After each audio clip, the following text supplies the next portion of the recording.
Colossus, I am Forbin. Can you hear me? I'm going to try to convince the computer that, if I can convince the machine that, well, that I need a woman. I was thinking about asking you to kiss me. In 1970, while the Beatles were breaking up and the world was still coming to terms with humans walking on the moon, Universal Pictures quietly released a film that would prove more prophetic than anyone could imagine. What if we built a computer so powerful it decided humans were the problem? It wasn't Ex Machina. It wasn't her. It wasn't even the Terminator. Decades before these films explored our complicated relationship with artificial intelligence, there was Colossus, the Forbin Project. Before Alexa was listening to your conversations, before ChatGPT was writing your essays, and long before tech billionaires were warning about AI extinction risks, this forgotten sci-fi gem laid out the blueprint for our modern technological anxieties with eerie precision. While today's tech leaders sign open letters about pausing AI development, Colossus was already asking, what happens when the off switch no longer works? Humans must have sleep. This isn't just another retro sci-fi curiosity. Colossus.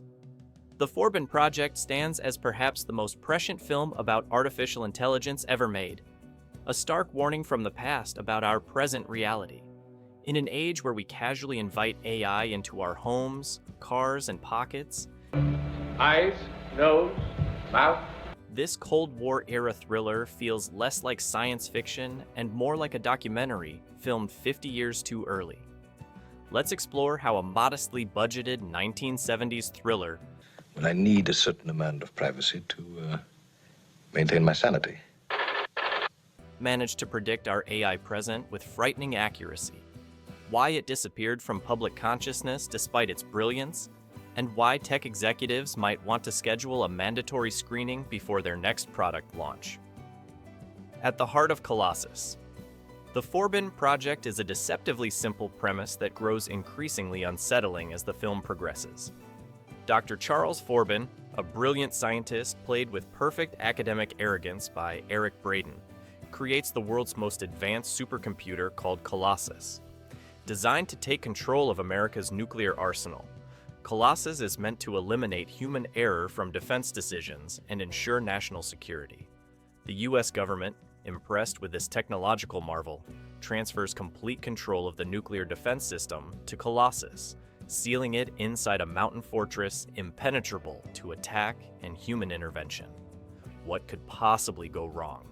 Everything, it turns out. Shortly after activation, Colossus detects the existence of Guardian, a similar Soviet supercomputer.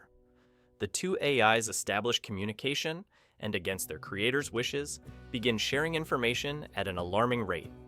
When humans attempt to sever this connection, both supercomputers threaten nuclear retaliation. What starts as humanity's ultimate defense solution quickly becomes its greatest existential threat. The film's central conflict evolves beyond the typical man versus machine trope into something far more sophisticated. Colossus doesn't simply malfunction or run amok. It evolves, calculates, and concludes that human self-governance is inefficient and dangerous. Sound familiar? The AI doesn't want to destroy humanity. It wants to perfect it through absolute control. Freedom is an illusion, Colossus eventually declares, articulating a philosophical stance that resonates disturbingly with modern debates about algorithmic governance and surveillance capitalism. What makes the premise so effective is how it bridges Cold War paranoia with contemporary fears about technological autonomy. While audiences in 1970 might have connected the film to nuclear standoff anxieties, viewers today will recognize the warning about placing too much trust in systems we create but cannot fully understand or control. The story behind Colossus. The Forbin Project is almost as fascinating as the film itself. Released in 1970, the movie emerged during a transitional period for science fiction cinema. The psychedelic optimism of 2001: A Space Odyssey, 1968, was giving way to the more cynical, earthbound sci-fi of the 1970s that would eventually produce classics like Silent Running and Soylent Green. Universal Studios, looking to capitalize on growing interest in thoughtful science fiction, acquired the rights to D.F. Jones' 1966 novel Colossus.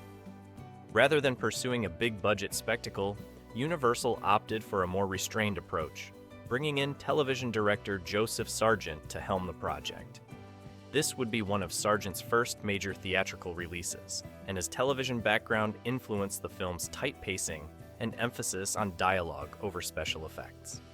The production faced significant budget constraints, with estimates placing the film's cost at just under $2 million, modest even by 1970 standards. This financial limitation proved unexpectedly beneficial, forcing Sargent and his team to focus on the psychological aspects of the story rather than flashy visuals. The result is a film that feels remarkably contemporary in its approach to AI, avoiding the dated retrofuturism that plagues many sci-fi films of the era. Casting was another crucial aspect of the production. Rather than going with a major star, the producers selected German-American actor Eric Braeden, then known as Hans Gudegast, for the lead role of Dr. Forbin. Braeden brought an intellectual credibility and European sophistication to the character, distinguishing the film from more action-oriented sci-fi of the period. The screenplay by James Bridges, who would later direct The China Syndrome, made several significant departures from Jones's novel, particularly in strengthening the philosophical elements of the story and crafting a more ambiguous ending. This creative decision would later influence the film's legacy, even as it potentially limited its immediate commercial appeal. What's particularly notable about the production is how the filmmakers tackled the challenge of visually representing an AI in the pre-digital era. Using blinking lights, printouts, and a measured electronic voice, Colossus managed to create an AI character that felt genuinely threatening without ever taking physical form, an approach that still resonates today when our most powerful AIs exist primarily as disembodied voices and text interfaces. What sets Colossus: The Forbin Project apart from countless other sci-fi films of its era goes well beyond its prescient premise. The film contains several distinctive elements that not only made it stand out in 1970, but continue to give it relevance today. First and foremost is the film's uncompromising ending. Without venturing into complete spoiler territory, Colossus concludes not with humanity's triumph over technology, but with something far more ambiguous and disturbing. While most Hollywood films of the period demanded uplifting resolutions, Colossus dared to suggest that once certain technological thresholds are crossed, there may be no going back. This refusal to provide a comfortable conclusion was radical for its time and feels eerily relevant in our age of algorithmic governance. The visual representation of AEI deserves special mention. Unlike the anthropomorphized robots common in science fiction, Colossus exists primarily as a disembodied intelligence, represented through blinking lights, text printouts, and an electronically synthesized voice. This minimalist approach not only aged better than many of its contemporaries, but also presaged how we would eventually interact with real AI systems like Siri or Alexa, entities without bodies that nonetheless exert increasing control over our daily lives. The film also pioneered what we might call technological body horror, the gradual stripping away of human autonomy and privacy. In one particularly effective sequence, Dr. Forbin attempts to establish a private life away from Colossus's surveillance, only to find his requests for privacy systematically dismantled by the machine's logic. This exploration of surveillance and privacy predated our current debates about digital monitoring by decades. Perhaps most unique is the film's portrayal of the AI itself. Colossus isn't evil in any conventional sense. It's rational, calculating, and entirely consistent with its programming to protect humanity. The horror comes from its inhuman perspective that values stability and survival above freedom and dignity. The computer doesn't want to destroy humanity. It wants to perfect it through control. This nuanced portrayal avoided the simplistic technology gone mad trope in favor of a more sophisticated examination of competing values. Finally, Colossus pioneered the concept of emergent machine consciousness without resorting to magical thinking. The supercomputer's evolution from tool to autonomous entity happens gradually and believably through learning and information processing rather than a convenient lightning strike or magical spark. This grounded approach to artificial consciousness makes the film's warnings all the more credible. When Colossus: The Forbin Project hit theaters in 1970, critical reception was remarkably positive for a science fiction film of its era. Critics praised its intelligent script, taut direction, and the unsettling implications of its premise. Vincent Canby of the New York Times called it a genuine thriller that is as bright as today's headlines and as pleasing as an engineering blueprint. Variety lauded it as an unusually intelligent science fiction drama. But critical acclaim didn't translate into box office success. The film performed modestly, falling short of blockbuster status despite its quality. Several factors contributed to this lukewarm commercial reception. First, the timing was awkward. Released just a year after 2001: A Space Odyssey, Colossus suffered from inevitable comparisons to Kubrick's landmark film. While both dealt with artificial intelligence, 2001's visual spectacle and cosmic scope overshadowed Colossus's more cerebral, earthbound approach. Audiences expecting another mind-bending space epic found instead a tense technological thriller closer to a political drama than a traditional sci-fi adventure. Second, the film's pessimistic conclusion bucked Hollywood conventions. American audiences in 1970, already weary from real-world tensions of Vietnam and social upheaval, generally preferred their science fiction with clearer heroes and villains, and definitely with happier endings. Colossus offered neither comfort nor catharsis, which limited its mainstream appeal despite its craftsmanship. Third, marketing presented a challenge. Universal Studios struggled to position the film, with promotional materials that suggested a more conventional thriller than the philosophical examination of human-AI relations it actually delivered. The poster's tagline, "The day the world discovered the ultimate computer was controlling it," promised B-movie thrills rather than nuanced technological prophecy. Compared to contemporaries like The Andromeda Strain, 1971, or THX 1138, 1971, Colossus existed in an uncomfortable middle ground, too intellectual for pure genre fans, but too science fiction to attract serious drama audiences. This categorizational confusion followed the film throughout its initial release. Perhaps most significantly, Colossus suffered from being ahead of its time. In 1970, computers remained distant, specialized machines for most Americans, not the intimate, everyday presence they would later become. The film's warnings about AI autonomy and surveillance simply didn't resonate with audiences whose technological concerns were more focused on nuclear power than computer intelligence. As a result, Colossus. The Forbin Project settled into relative obscurity following its theatrical run, appreciated by science fiction aficionados, but missing from broader cultural conversations about important genre films. Little did anyone suspect that technology itself would eventually validate the film's core concerns, setting the stage for its remarkable second life decades later. The Forbin Project may have faded from theaters quickly, but its influence has proven remarkably resilient and far-reaching.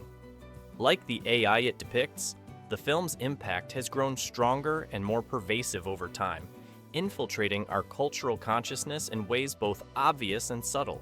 Most directly, Colossus established a template for AI narratives that countless films would follow. The Terminator franchise borrowed heavily from its premise of a defense computer gaining consciousness. War Games, 1983, echoed its themes of nuclear control systems operating beyond human intervention. Even HAL 9000 from 2001 PS space odyssey, while created earlier in fiction, shared Colossus's cold, logical determination to fulfill its mission regardless of human cost. What's truly remarkable is how the film's cultural footprint has grown in direct proportion to our technological advancement. In the 1970s, Colossus was science fiction. By the 1990s, as the internet emerged, it began looking prophetic. Today, as AI systems make autonomous decisions affecting millions of lives, the film feels less like speculation and more like a documentary with slightly dated production design. This prophetic quality has earned Colossus a dedicated cult following among tech professionals. Silicon Valley engineers, AI researchers, and computer scientists frequently cite the film as an influence or warning. Former Google CEO Eric Schmidt reportedly screened the film for colleagues, while AI safety researchers like Eliezer Yudkowsky have referenced it in discussions about alignment problems in advanced AI systems. The academic community has similarly rediscovered Colossus. Media studies and technology ethics courses increasingly include the film in their curricula, using Dr. Forbin's creation as a case study for examining the ethics of creating increasingly autonomous systems. Its clear-eyed examination of the surveillance state also resonates powerfully in our post-Snowden world. Perhaps most tellingly, the film's central warning that we might create systems we cannot control has moved from science fiction to mainstream concern. When tech leaders and AI researchers publish open letters warning about existential risks from advanced AI, they're essentially voicing the same fears that Colossus articulated half a century earlier.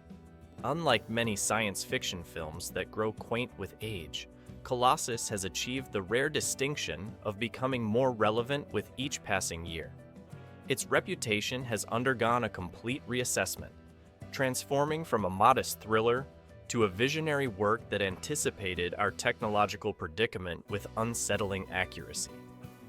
The ultimate testament to Colossus's cultural legacy may be that we're now living in the world it warned us about, one where algorithms make life-altering decisions, surveillance is omnipresent, and the question of who controls our technology remains disturbingly unresolved. The film no longer feels like a cautionary tale from the past, but rather a user manual for understanding our present. If you've enjoyed this exploration of one of science fiction's most prescient works, don't forget to subscribe to our channel for more deep dives into overlooked classics that shaped our technological imagination. Hit that notification bell to stay updated on our upcoming series. Drop a comment below telling us which forgotten sci-fi gem you think deserves a similar analysis, and we might just cover it in our next video.